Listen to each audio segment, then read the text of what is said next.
Welcome to Ambe IT classes. इस वीडियो में हम पढ़ने वाले हैं कंप्यूटर से संबंधित क्वेश्चन एंड आंसर जो हर एग्जाम के लिए मोस्ट इम्पोर्टेंट है। तो आपको अगर इन वीडियो की पीडीएफ चाहिए तो आप टेलीग्राम पर अम्बे आईटी क्लासेस नाम से चैनल सर्च करके वहां से पीडीएफ प्राप्त कर सकते हैं। मैं ये क्वेश्चन लेके आया हूँ जिसके साथ आपको कुछ महत्वपूर्ण फैक्ट्स भी बताऊंगा जो एग्जाम की दृष्टि से मोस्ट इम्पोर्टेंट होने वाले हैं। तो वीडियो को अंत तक देख के चैनल को लाइक शेयर एंड सब्सक्राइब जरूर करें। शुरू करते हैं। पहला क्वेश्चन। पहला क्वेश्चन क्या है? कंप्यूटर का जनक किसे कहा जाता है? ऑप्शन दिए हैं Bill Gates, Charles Babbage, Steve jobs, Zuckerberg. तो साथियों इस क्वेश्चन का राइट आंसर क्या हो जाएगा? Option number B, Charles Babbage को कंप्यूटर का जनक कहा जाता है। अब आइए इससे रिलेटेड कुछ महत्वपूर्ण फैक्ट्स देख लेते हैं। चार्ल्स बेबेज को कंप्यूटर का जनक कहा जाता है। उन्होंने एनालिटिकल इंजन का डिजाइन बनाया। एनालिटिकल डिजाइन इंजन पहला यांत्रिक कंप्यूटर था। यह गणना करने में सक्षम था। उस समय कंप्यूटर पूरी तरह से विकसित नहीं हो पाया था। आधुनिक कंप्यूटर का आधार इसी पर निर्धारित है। चार्ल्स बेबेज एक गणितज्ञ थे और उनका जन्म इंग्लैंड में हुआ था। तो ये आपको मोस्ट फैक्ट याद रखते हैं। चलते हैं अगले क्वेश्चन की ओर। अगला क्वेश्चन है कंप्यूटर का दिमाग किसे कहा जाता है? रैम को, सीपीयू को, हार्ड डिस्क को, मॉनिटर को। तो इस क्वेश्चन का राइट आंसर होगा साथियों option number B, CPU. CPU को कंप्यूटर का क्या कहा जाता है? दिमाग। अब कुछ देखते हैं इनके महत्वपूर्ण फैक्ट्स। महत्वपूर्ण फैक्ट्स यह है कि सीपीयू का पूरा नाम सेंट्रल प्रोसेसिंग यूनिट है। सीपीयू को कंप्यूटर का दिमाग कहा जाता है। सभी निर्देश सीपीयू द्वारा प्रोसेस होते हैं। सीपीयू की स्पीड गीगाहर्ट्ज में मापी जाती है। सीपीयू गणना और नियंत्रण करता है। सीपीयू के बिना कंप्यूटर पर कार्य नहीं कर सकते और सीपीयू हार्डवेयर का महत्वपूर्ण भाग है। आपको ध्यान क्या रखना है, जैसे ही यूजर द्वारा कंप्यूटर को कोई इंस्ट्रक्शन दिए जाते हैं तो उसे प्रोसेस करने का कार्य किसके द्वारा किया जाता है साथियों? आपको ध्यान रखना है, सीपीयू के द्वारा किया जाता है। सीपीयू को इसीलिए कंप्यूटर का दिमाग कहा जाता है, जिसके बिना कंप्यूटर पर कार्य करना संभव नहीं है। तो ये थे इस क्वेश्चन के महत्वपूर्ण फैक्ट्स। चलते हैं अगले क्वेश्चन की ओर। अगला क्वेश्चन है कंप्यूटर में स्थायी स्मृति कौन सी होती है? क्वेश्चन पूछ रहा है स्थायी स्मृति। स्थायी स्मृति का मतलब परमानेंट मेमोरी से है। किससे? परमानेंट मेमोरी से। ऑप्शन है रैम, रोम, कैशे या रजिस्टर। तो इस क्वेश्चन का राइट आंसर क्या है साथियों? Option number B, RAM, sorry ROM अस्थायी मेमोरी का उदाहरण है। कुछ महत्वपूर्ण फैक्ट्स देखते हैं। फैक्ट्स है रोम का पूरा नाम क्या है साथियों? ध्यान रखना है, read only memory. Read only memory. ROM स्थायी स्मृति होती है, यानी कि परमानेंट मेमोरी होती है। इसमें डाटा हमेशा सुरक्षित रहता है। बिजली बंद होने पर इसमें डाटा मिटता नहीं है। रोम में सिस्टम प्रोग्राम होता है जिसे क्या कहा जाता है? ध्यान रखना है आपको, बायोस। और उस बायोस की फुल फॉर्म क्या है आपको ध्यान रखनी है, बेसिक इनपुट आउटपुट सिस्टम। रोम को कभी बदला नहीं जा सकता। यह कंपनी द्वारा मैन्युफैक्चर के समय ही कंप्यूटर सिस्टम में डाला जाता है। यह कंप्यूटर को स्टार्ट करने में मदद करता है। रोम हार्डवेयर का हिस्सा होता है। रोम रैम से अलग होती है। कारण क्या है? सबसे महत्वपूर्ण डिफरेंस आपको रैम और रोम मेमोरी का ध्यान रखना। क्या रखोगे? रैम अस्थायी मेमोरी है, यानी कि टेम्पररी मेमोरी, और रोम अस्थायी मेमोरी यानी कि परमानेंट मेमोरी। आपको ध्यान रखना है, ठीक है, जिसमें बिजली बंद होने पर डाटा कभी नष्ट नहीं हो जाता था, जबकि रैम मेमोरी में नष्ट हो जाता था। ये थे महत्वपूर्ण फैक्ट्स। अगला क्वेश्चन देखते हैं। अगला क्वेश्चन है कंप्यूटर किस भाषा को समझता है? हिंदी को, अंग्रेजी को, बाइनरी भाषा को या सी भाषा को? तो इसका राइट आंसर क्या हो जाएगा? Option number C. कंप्यूटर कौन सी भाषा को समझता है? बाइनरी भाषा को। अब इसके कुछ महत्वपूर्ण फैक्ट्स देखते हैं। फैक्ट्स क्या है? कंप्यूटर केवल बाइनरी भाषा समझता है। बाइनरी भाषा 0 और 1 होते हैं, जिसके अंदर 0 का मतलब ऑफ से है और 1 का मतलब ऑन से होता है।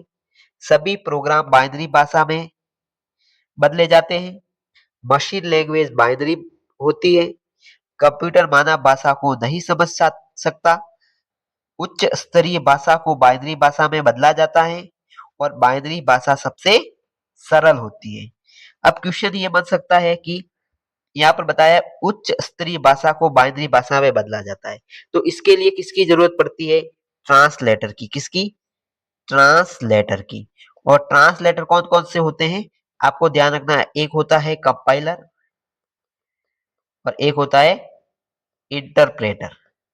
ये दो ट्रांसलेटर है, तो आपको ध्यान रखना है। तो ये थे महत्वपूर्ण फैक्ट्स।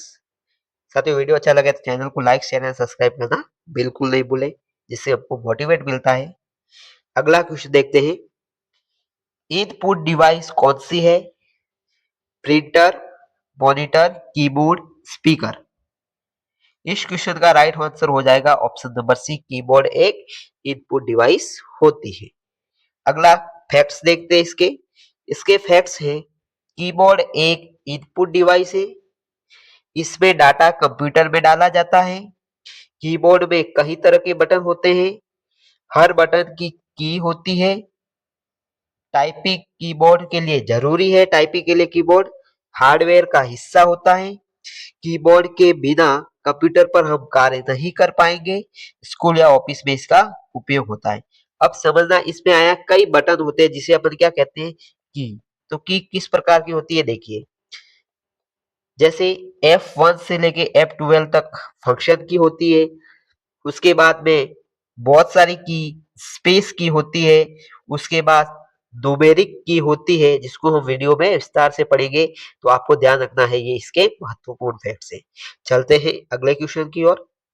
अगला क्वेश्चन है, आउटपुट डिवाइस कौन सी है? माउस, कीबोर्ड, स्कैनर या प्रिंटर। तो इसका right answer option number D हो जाएगा। प्रिंटर क्या है? एक आउटपुट डिवाइस का एग्जांपल है। इसके फैक्ट्स देखते हैं। इसके फैक्ट्स हैं, प्रिंटर एक आउटपुट डिवाइस है। यह परिणाम को कागज पर छापता है। प्रिंटर हार्डवेयर का भाग है। इसका उपयोग ऑफिस और स्कूलों में होता है। प्रिंटर कंप्यूटर से जुड़ा होता है। यह टेक्स्ट और इमेज, इंपोर्टेंट, टेक्स्ट और इमेज दोनों को छाप सकता है, यानी कि छापने का मतलब है प्रिंट कर सकता है। इंकजेट और लेजर प्रिंटर होते हैं। प्रिंटर बिना इनपुट कार्य नहीं कर सकता। यह कंप्यूटर का एक सहायक डिवाइस है और प्रिंटर आउटपुट को हार्ड कॉपी बनाता है। क्वेश्चन आता है साथियों कि हार्ड कॉपी को सॉफ्ट कॉपी में बदलना क्या कहलाता है, और वापस सॉफ्ट कॉपी को हार्ड कॉपी में बदलना क्या कहलाता है?